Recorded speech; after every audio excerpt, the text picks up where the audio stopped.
So today's video is just a quick one because I've seen a few comments doing the rounds on one of the Discord channels I'm in, and it's basically I'm just going to go through setting up the FMC. It is really simple once you get used to it, but it can be a bit daunting to start with. So when you turn the aircraft on, the FMC will come up with all of this. This is just going to show you nav data. As you can see, mine is currently out of date, but I haven't yet updated it. So the first thing you want to do is come into the init, which is initialization. I have got a company route, however I don't know if it's going to work, so we will just check it.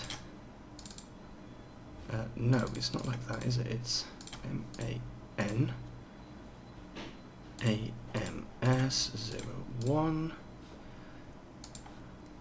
There we go. So Manchester to Hamburg. It's got no alternate in there.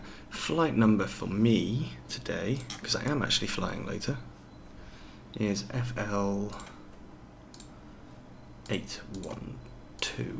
Pop that in there. Cost index is filled in, cruising altitude, all of this is all filled in. Now, I have already turned the IRS to align. I'll just go here. It's still aligning. Okay. So we can go here, and it's aligning, yeah.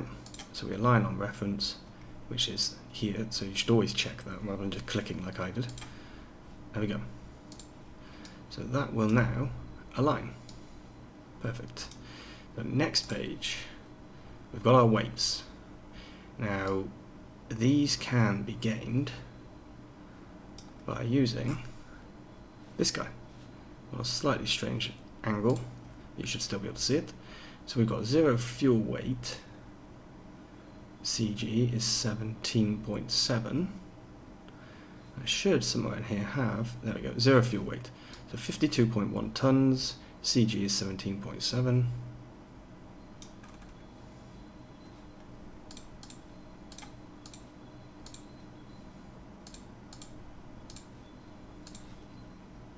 There we go.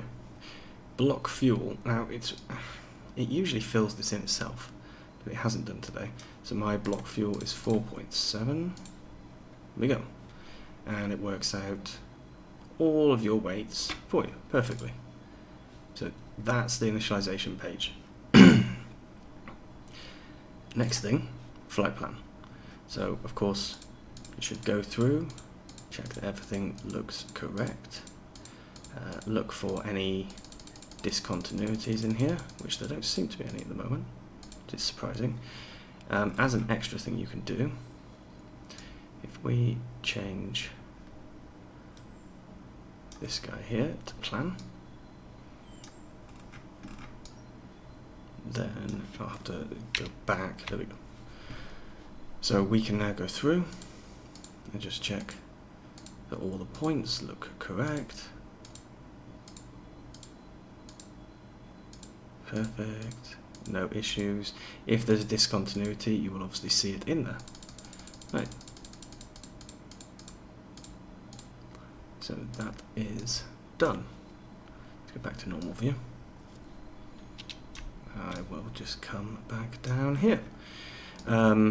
Weather for me, if I have a quick check, is 210 at 11 knots. So if I click here, EGCC, always the left side, not the right. Got the departure come up. We've just got a message that said GPS primary. That's because the IRS has aligned. So you can just click clear to get rid of that. And you will have to do the same on this side as well. So runway 210, wind at 210, so we'll take 23 left, which is what's being used today. The last waypoint we have is Desig. So I don't actually know which one of these I should take. I will quickly check and come back. Okay, so having looked, this one will be the best, so we'll take that. So we've now got these two in here. If there was a transition, you'd have a list down here as well. So we do a temporary insert, and now we've got a bunch of extra points. So we just go through, there we go, we can see we've got the flight plan discontinuity here, because it doesn't know how to get between Sonex and Desig.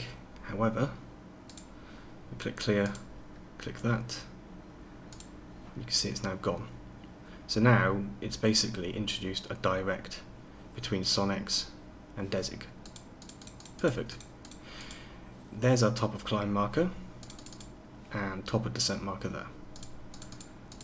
And here's your limits for, you know, the flight level 100, as well as your deceleration point. Now, if we go here, go to EHAM, we've got on this side arrival. Now, if I check the arrivals weather,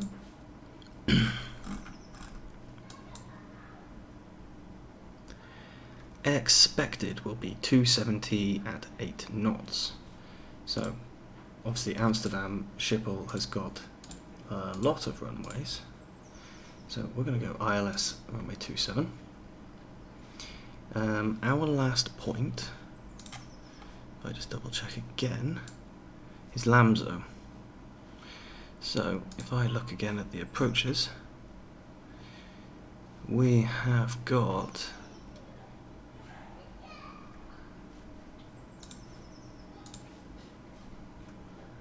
we should have some lamb. There we go, lambs 2A. Now we've got an approach via. So let's have a look. So if I select here lambs 2A, I can now look at the approaches. Interesting. So for our approach, we probably want to go with an approach via RTIP. There we go. So now we've got an approach, runway, a via, and a star. We'll put all of those in. And again, we can check these and just make sure. There we go. We've got a flight plan discontinuity, which I did expect. So we clear that off. Now again, that's a direct between these 2 points now. And you can see it recalculates the limits, and it will recalculate other parts. There is a hold already programmed in here if we need it, but we shouldn't do because we're not flying online. Okay, so excuse the spamming of the mouse there. That's set up. So now if we go to the data page, sorry, not the data page, the performance page, this is where a descent calculator comes in. I will have a link in the bottom of the screen to show exactly what we are using. But basically, this will calculate for us what we should be taking off at. So I'm going to take off at runway flaps 1. Packs can be on, anti-ice is off, runway's dry. Yep. Takeoff weight. What did we say the takeoff weight was? It's going to be 56.6. Let's go back here. I put in 56600. Runway, we're going to take off from 23 left. Yeah, we'll use the full runway. So, if we go from there, right, so what I'll do is I'll stick this up on the screen, the actual calculation that's come up. So, takeoff speeds, 144. 144 again for VR, and 145 for V2. Transition altitude is actually 6,000. Takeoff shift I have not checked. Flaps, we're going to do flap 1, and the trim setting is coming from here. Trim up 2.1. Zoom out a bit here. So we type in 1, up 2.1. Check takeoff data. Yes, it says that because I haven't adjusted the trim yet. Flex TO is 61 degrees. Yes, it's basically going to keep shouting at me about that. So of course you've got thrust reduction altitudes here and engine out. You can put these in if you want, or you can leave them as calculated. You can of course also put in takeoff shift. I'm not going to bother doing that. And on this page, if this is takeoff, we click the arrow. No, arrow's not going to work this time. No, okay, because you can't do it until after you've taken off. I forgot about that. What else have we got? Progress. So we have not got anything in here at the moment because we're not actually flying, but I'll show that once we've taken off. For the data, this is position monitors, so you can see what's going on around you. IRS monitor, nav 1, you can see where all the navs are currently programmed. Perfect. And we've also got GPS monitor as well. All the same sort of stuff as you would guess, along with aircraft status, which is the page we had at the start. Radio navigation, this is where you put in your ILS frequency, although it should pick it up on its own in this aircraft. You've got your VORs, which are automatically selected, and your ADFs as well. Fuel prediction. So this is at EHAM, estimated fuel on board 1.5. This will update as we're flying. And here you've got your secondary flight plan, which we're not going to use today, but you can just copy the active one, or you can go to an initialisation page and put a brand new flight plan in.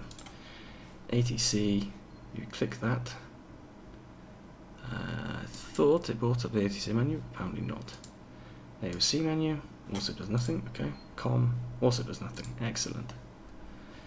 And in here, there is nothing much either, because all of this seems to not be working. There we go. Airport. This should, I believe, show the nearest airports. Instead, it seems to be showing our flight plan. Not quite sure why. Yeah, if we go back here, so you've got speed and altitudes in here. These are the constraints. To tell if it's what type of constraint it is, you basically just click on this side. You can see that's our overall climb speed limitation. This is the altitude constraint, so above 760. But come here, it's above 2,500. This one, it's 5,000 exactly. At Sonex, it's 5,000 as well. I'm just trying to find one which has got a low in there. RTIP, flight level 70 to flight level 100. SPL is above 70. That SPL is a holding point. And here it's above 3,000. So we haven't got any below constraints on this one, by the looks of it. No. Glide slope intercept at 40. Okay. Okay, so that is the programming done. Just to give you an idea, this one is exactly the same. It has everything on here exactly the same. So I find it useful to put the flight plan on this one and the performance page on this one when I'm taking off. So I'll continue, get us up in the air. Once that's done, I will just show you how the FMC is updated. Okay, so we are currently climbing, and you can see that this is the performance page. I'll just go out. Sorry, I need to unpause it. This is, here we go, the performance page. So we can see, we're in climb mode. You can see it's active, managed, all of this stuff. Basically, it's giving you distances to the top of climb, the time you should get there. You can expedite it to make it a little bit quicker. You can also change from managed to a different mode by playing with the altitudes, but we're going to leave that. But what you should also be able to see, not yet apparently. This is interesting. I haven't noticed this before. Here, sorry, that's why. Next phase. So we can now see the cruising phase. So we've got 0.78 is our managed speed. We could change this. We could change it to 0.8, 0.7, whatever we wanted. Then you've got your descent, which again is managed, and your approach phase. And of course go around as well, which is important for later on. So we're going to leave this here, but what we're going to check is the progress page. So we should be climbing. Yes, we are. So at the moment we are spot on.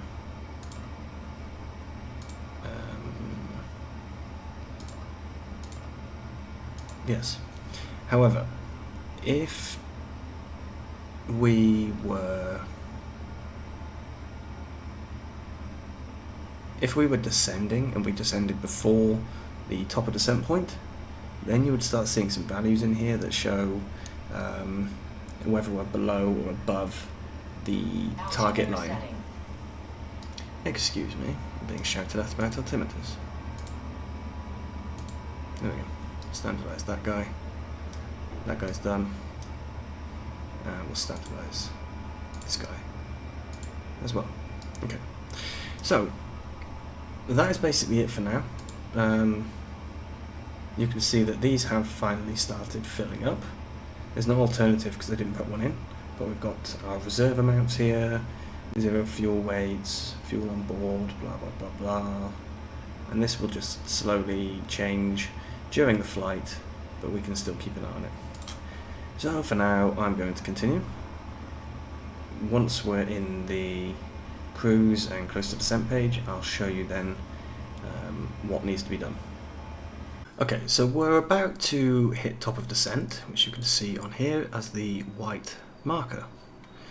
It's also in here, in the FMC. So I'm going to show you how we actually do top of descent as well. Basically, in the Airbus you have to press to actually get it to start descending. First of all, of course, you have to put the altitude in. So in our case, it's 2000 for the ILS, and the system will work out all the waypoints on the way that it needs to achieve. So we just dial in 2000, we don't hit anything yet. What I'm going to do is I'm actually going to go late. So we're going to wait until we're closer to Anito, and then I can show you on the progress page exactly what happens. Or alternatively, what I can do is do it now. No, I'll wait. So we'll just wait until we get past Anito, or closer to Anito, and then we'll be able to see on the progress page how that affects. I'll bring it up already, because I think it should show up straight away, but I'm not quite sure. You can also see I've put in EHAM in here, so this is showing us our bearing and distance directly to EHAM. A page I missed before was the direct page. This is fairly self-explanatory. You hit direct, you choose one of your waypoints. I'm not going to do it because it messes everything up, but I could choose, say, Dibble, and then it will come up with temporary insert, and that will take us directly to Dibble. Now if I go back to the progress page, okay, so you can see we've got a message here saying decelerate. We're still in cruise mode, that's why it's not showing anything yet. But we'll wait a couple of moments and then I'll press for descent. You can see it's flashing here as well, decelerate. It's basically everywhere. It's saying please decelerate. You need to be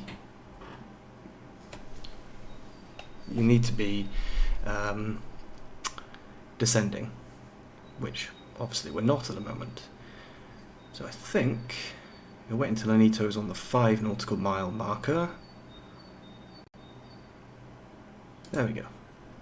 So vertical deviation, you see it here, showing as currently about 1700 feet we're above profile, and on here we've got this blue marker. What that indicates is at what point are we going to intercept our vertical path. So this here, I'll just open it back up again, these are our speed limits. So this is the speed we want to be at, 280, and this is our upper and lower speeds. And what the aircraft will do, it will change the pitch and the speed. At the moment it's in idle, the thrust, but it will change this pitch to try and match the vertical profile while also remaining inside of this set here. One of the other things we can do is, if you see here, I don't know if you can see that well, we've got an arrow pointing up. That's the normal descent mode you have here. And then if I do this one, which is pointing down, this is open descent. So what this does is descends using whatever pitch it fancies, and it pays no attention at all to speed limits. So it can be useful for expediting, but you can see at the moment it's trying to pitch us back down, or bring the nose up a bit, so that we get closer to the desired speed. The other option, of course, is the pitch. So I could go into here and I could set this to 2400, and I will push up. Sorry, other way round. You pull down. So I'll put it to 2400. There we go. The plane will now get itself into a pitch that maintains 2400, and it will completely ignore the speeds. Obviously good for an emergency maneuver, or if you just want to get down quite quickly for some reason. But now we've finished messing with those, I'll put it back into managed mode, which is this one here, and I can show you the performance page. So we're now in descent. Perfect. We need to start filling in the approach data. You can get this from somewhere like Active Sky or any other service that's giving you data, or if you're not using real world data, you can of course find your airport on the map. Schiphol Airport, it should be somewhere around here, it's just difficult to tell. There it is. And in here you've got some weather that you can put in. So that's the other way of doing it if you're not using real world weather. But for now, I'm just going to continue, and once we're closer to the approach, I'll show you what we do in the FMC there. Not much, of course. Right, so we're close enough now. Not that close, to be perfectly honest. I'd usually wait a little bit so I can get the closest possible weather values. But yeah, we're close enough. So I've got the details from Active Sky, so we're looking at 10:22 for QNH, temperature of 11, wind is variable, but what's listed in the meta is 290 at 9 knots. Transition altitude is actually 3000. Decision height is 50 feet, 50, not 5. And we're going to land on Comp 3 rather than full. You click these two, you'll see landing speed and approach speed change. We're going to land on Comp 3 because we're going to try and come in a little bit hot. Go around, these are correct, don't need to adjust them. So basically that's everything. So all that's left now is for me to land the plane, and I'll give you a little cinematic of that just to finish the video. But thank you very much for watching, everyone. Hopefully this has been enlightening, and let me know if there's anything else you want me to cover. Thanks. Bye bye.